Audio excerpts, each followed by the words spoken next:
Hello and welcome to another edition of the Royally Rich Lifestyle Show on ALB UK TV with me, Ian Pelham Turner. Let's roll the titles and let's go on with the show.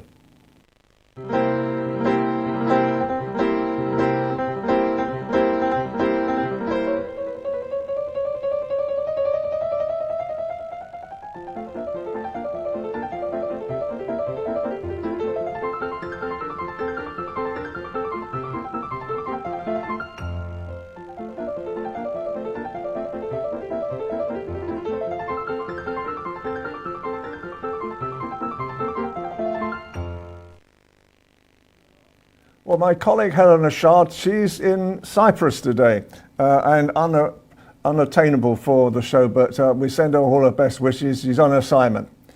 And it's really today focusing in on King Charles. What an amazing career he's had. So I'm really going to talk about some of the facts and the figures and some of the latest stories about King Charles as well.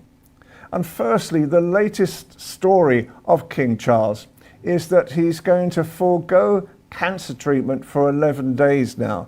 And I would imagine he's getting in preparation for his trip to Australia with Queen Camilla at the same time. So it's an interesting time just to see. Obviously, this is another good sign that he in reality is getting much better now. And we really hope that this trip to Australia does him and Queen Camilla a power of good as well. What's not giving him a power of good at the moment is his homemade village called Poundbury. And Poundbury was the area where he actually designed himself and has helped to build these houses at the same time. He developed the whole situation to create a village in his own image. Unfortunately, Poundbury now is festooned with rats. There's rats running all over the place at the moment. So King Charles has obviously got one problem on his hands before he actually goes to Australia. And Charles has now become patron of the National Federation of Young Farmers as well. So he's very keen on farming. He always has been all his life. He's very keen on agriculture, very keen on really green issues within agriculture at the same time. And so he's really sort of fighting for young farmers in Britain now as well. But let's go back in a little bit of history about King Charles now as well. He was born on the 14th of November 1948. 9:14 p.m. of a night time at Buckingham Palace. And at that time, once he was born, the reality was that Queen Elizabeth then went back to work very, very quickly. So they were trying to work out how could she work but also look after the then Prince Charles. And so they decided then to take one of the drawers out of her office desk and make that into a creche. And so there was some soft materials put in. Baby Prince Charles was then put into the creche. And so he was at his mother's feet, really, to actually watch her, I suppose, learning how to do the job that eventually he became king for. And he became king eventually and became Charles III on the 8th of September 2022. As Prince of Wales, he had been instrumental in establishing many charities as well. He is such a charitable person. And they included the Prince's Trust, the Prince's Foundation, and the Prince of Wales Charitable Fund at the same time. And it was really going back again to when he was christened. He was christened Charles Philip Arthur George in the music room at Buckingham Palace by the Archbishop of Canterbury, Dr. Geoffrey Fisher, in 15th of December 1948. Now, why that's a little bit more poignant for me is that before I became a royal broadcaster, I was a commissioned royal photographer. And many years later, I actually did the first Christmas photographs of Prince William with Charles and Diana as well. So I know the protocol that was necessary at that time. And I remember there was a very specific shot at that moment as well, where the Queen Mother also had a photograph with Prince Charles as well. So there were some very famous shots taken in 1948. And would you believe he became heir apparent when he was just 3 years old? Heir apparent meaning that one day he would become king. It took him then 71 years to actually become King Charles. He took on traditional titles as well. He is the Duke of Cornwall under a charter of King Edward III in 1337. The Scottish peerage of the Duke of Rothesay, the Earl of Carrick, Baron Renfrew, Lord of the Isles, Prince and Great Steward of Scotland. So his love for Scotland is constant, as we've seen him recently as well. We have seen him in his kilt out all the time. Balmoral is one of his favourite places that he likes to actually do, and each year he's there as much time as he possibly can. And I think it's recuperating for him to be at Balmoral, and at the same time Sandringham, on the Sandringham estate as well. So he really sort of travels to London when he has to have operations or actually ongoing cancer treatment. But the rest of the time, he's either, at the moment, either in Sandringham or Balmoral as well. So he loves the thing. But his coronation was superb, wasn't it? Basically, the prince was actually 4 years old when he went to his mother's coronation on the 2nd of June, 1953. And he was seated behind the Queen Mother and Princess Margaret. And so all his life he has seen the pomp and the ceremony, and as we can see from the photograph on Coronation Day as well. I remember Coronation Day very well. I was working for another channel at the time, and basically there was a lot of things going on that particular day that we weren't quite sure what was going on at times as well. And at one stage we recognized that King Charles wasn't particularly happy. He was in a carriage with Queen Camilla, and stewards were trying to open the door to actually get him out of the carriage and have him walking up Westminster Abbey. Unfortunately, as we then later found out, is that Prince William and Princess Kate and the children had arrived late, and so they had to wait for them to arrive before he could walk up the aisle. So he wasn't sometimes in the best of moods when we were doing the coronation as well. And he was very solemn, I have to sort of say, and didn't look at Queen Camilla once. So I suspect they hadn't been the best of relationships on that particular morning. And so finally, you know, at the moment, what do I look at and what are the values of King Charles? The values of King Charles are incredible. All his life he has fought for green issues. At times he has fought for alternative medicines as well, sometimes being ridiculed for what he did. And he is one of the greatest leaders of the royal family forever, and obviously took and watched how Queen Elizabeth spent her whole life. And he was very much almost second in command, where if she, in later years, could not come to an event like the state opening of Parliament, for example, then basically he would stand in with Queen Camilla as well. So we're just now going to take a short break, and then we're going to sort of show some images, some videos that are current images and videos of the royal family. Stay tuned.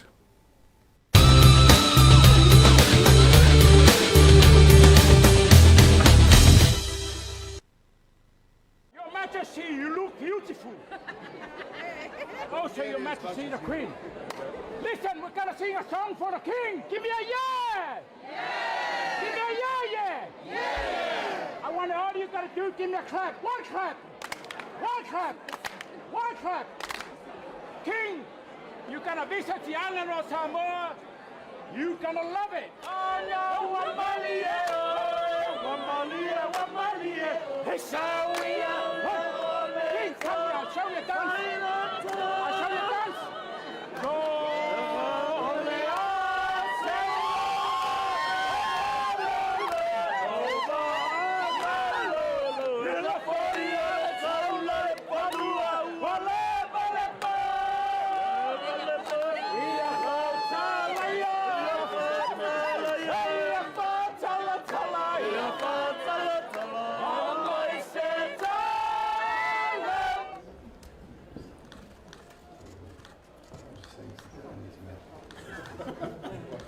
No,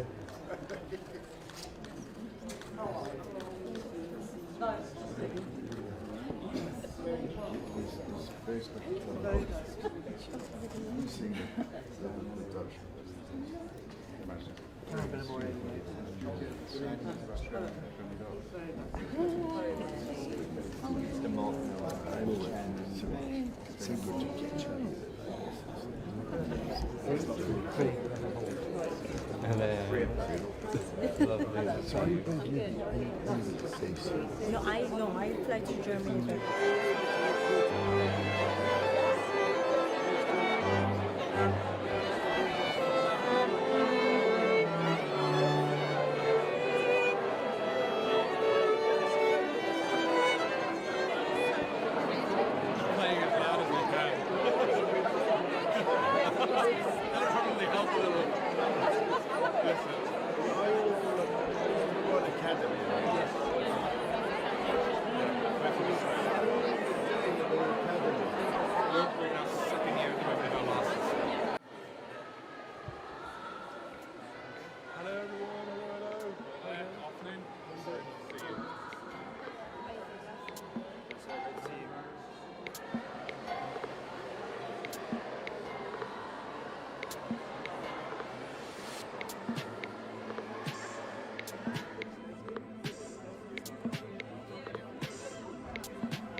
It's a fantastic physical game. It's competitive. It's really sort of engaging, and the more kids that we can get playing water polo, swimming, exercise in general, the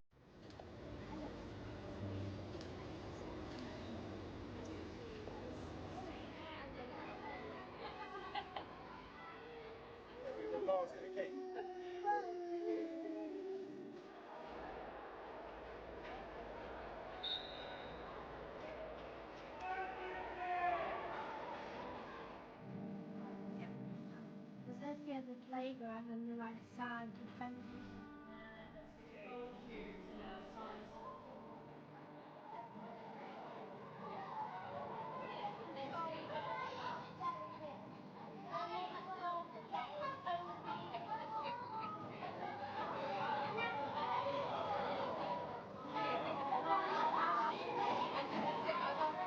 What are you doing?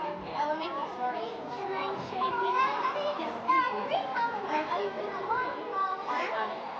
Louis in reception. Yeah, and they tell me stories all the time, so they don't have a story. Oh my gosh, you've all got... She said, don't take my really sparkly boots.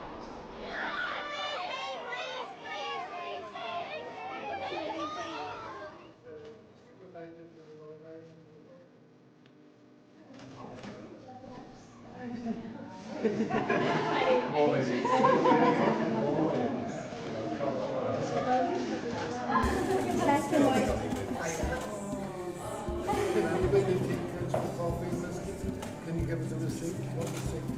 No, they do that as long as definitely.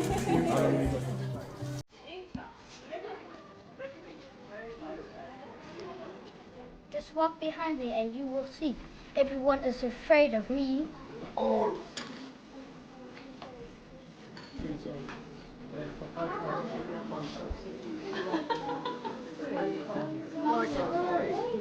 Brilliant. What are your hobbies? What are my hobbies? Well, I like gardening. Yeah, I like gardening, growing plants. I like reading. It's my favourite hobby. and I like drawing as well. And I like swimming in the sea.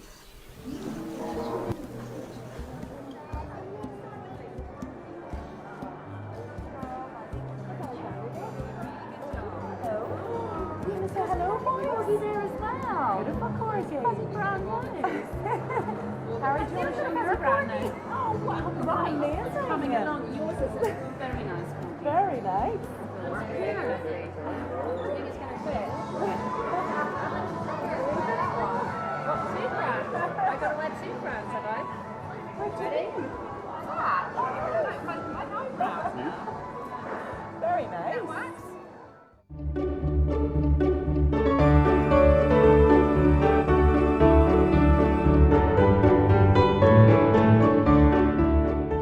Okay, well, welcome back.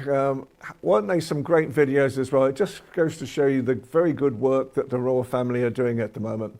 And now we're going to introduce my very great friend, Philip Sykes from the British School of Excellence. Welcome, Philip. Hello, Ian. How are you? I'm very well. Probably more is the point is, how are you? Because you're in Florida again, just waiting for this hurricane to touch down. That is correct. Yes, it looks like we've been told to evacuate, so we're just working on that right now. But woke up this morning and it's raining a bit, but a little bit of wind, but nothing threatening. So it's quite bizarre that you're told in advance to get out. Yeah. So basically, obviously at the moment, what I've looked at from a London point of view and from a management point of view as well is that Sue Gray, who was the former, major player, for the government, making sure the government was working properly, resigned or may have even been sacked a couple of days ago. What are the types of advice you give to companies when they're facing situations of structure and how to actually ensure that the company is running efficiently? Well, Ian, great question, and this is a situation where things can really spiral out of control, and again, when high-profile figures such as Sue Gray are removed, people lose a lot of trust and faith in organizations and in government. And for us, it's very much about being able to acknowledge an issue. And I think what's fundamental is let your employees, let stakeholders, and even there are times when you need to embrace and talk to your customers, showing that leadership is aware of the challenges or the situation, and they're working toward finding a solution. And if I could use a metaphor, if you think of a problem in a company like a leak in a dam, if you ignore a small crack, it can lead to a major flood. And we have to address the cracks to prevent much bigger issues. Do you notice many differences in management style between Britain and America? Not at this stage. I feel that here in America they're very clear, they're very direct. Whereas I think in the UK we tend to beat around the bush a bit.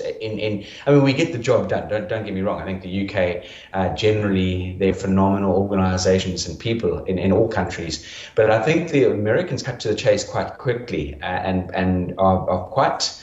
They're renowned for being very short and direct. Whereas I think in the UK there's that very sort of political politeness that I think that's a good way of putting it.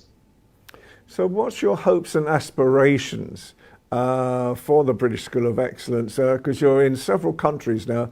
You're obviously building an empire. Well done, to bring the British School of Excellence to the world. What's your aspirations now? Well, firstly, I'm very excited to announce that next week I will be in São Paulo, Brazil, with our partner, Patrícia Junqueira, and the British School of Excellence, Brazil, where I'll be delivering some coaching and training in conjunction with Patrícia and her team. And then I fly to the Bahamas to be with an amazing woman who's taken on the brand into the Bahamas, Nassau, by the name of Loretta Thomas. So I'll be there for a few days where we'll be delivering and coaching and launching the British School of Bahamas. My aspirations for the US is, and by the way, I want people to understand, it's not the British walking in there going blah, blah, blah. No, our organization is very much about the power of etiquette, manners, emotional intelligence. How do we show up every single day? And in my short time of sort of one foot here, one foot in the UK, I've met some incredible people who understand the value of what the British School of Excellence brings to anyone's life, let alone an organization. And so I've been doing quite a lot of networking here and just starting to find areas that we can start to progress into. And that, funny enough, happens to be not just with individuals, but with organizations. What are the hardest problems you have to face when you're starting in a new country? Not knowing too many people, that's or organizations. So I think that's something we've been very fortunate in connecting with a few people. And funny enough, Ian, this is something I want to share with everyone, is just being in a coffee shop working and making a brief introduction to someone or complimenting someone. That led, funny enough, to me being invited to a beautiful PGA golf tournament on the weekend via JP Morgan. And all of a sudden you open up an opportunity where you get introduced to various people. And it's just, I want to share with people that don't be afraid, be bold, introduce yourselves, share your journey, and let them know where you're at. And this is what's serving us. And joining the Chamber of Commerce is going to be one of our next steps once we are legally allowed to be permanently in the UK in the US on an ongoing basis. And do you specialise in the British School of Excellence in certain types of businesses like finance or retail? Very much so. Very, very much so. We are very fortunate, Ian, to work with incredible brands, and I'll name a few. Some of them are well-known, well, they're all well-known. Cartier is one of them, Alfred Dunhill, Montclair, just to name a few. We work with these organizations to elevate their teams so that they can elevate the customer, the client experience. And I know that you do tuition for children as well. So are you looking at teaching American children perhaps some principles of the British School of Excellence? Very much so. And interestingly, again, talking by the no stretch of anything, forcing it down anyone. So people obviously want to know what you do. And when I explain to them that we are very focused on giving people these quintessential tools for life, these are foundations. These are old core beautiful principles that we should all be engaging with right from the word go. And people's eyes light up, their ears prick up, and they very much are interested in the British School of Excellence delivering our Kitty Kit program, and then the teenage programs, which are mindset and confidence, mindset and resilience, and mindset and money. So if you were to analyse say the differences between America and Britain, perhaps just from a management point of view, what was your views on that? From a management point of view, there tends to be, from what I've picked up, and I don't know enough yet, I'm doing a huge amount of research into this, but what I've picked up in the people that I have had the opportunity to connect with and engage with is there tends to be a lot of camaraderie and a lot of, I think, almost a flattish structure to a degree in certain organizations. Now, I know the Americans love their titles, whereas in the UK, we tend to, we have a managing director or manager or a senior lead or that. So here they love their titles like vice president and president and director, and they've got various different titles in the US. But I feel, having met a few people in the corporate sector here recently, that tends to be quite a sort of a combination of more of a flattish structure. And you've obviously done a lot of research before you went to America in the first place. What did you see in America that you felt was really exciting for the British School of Excellence?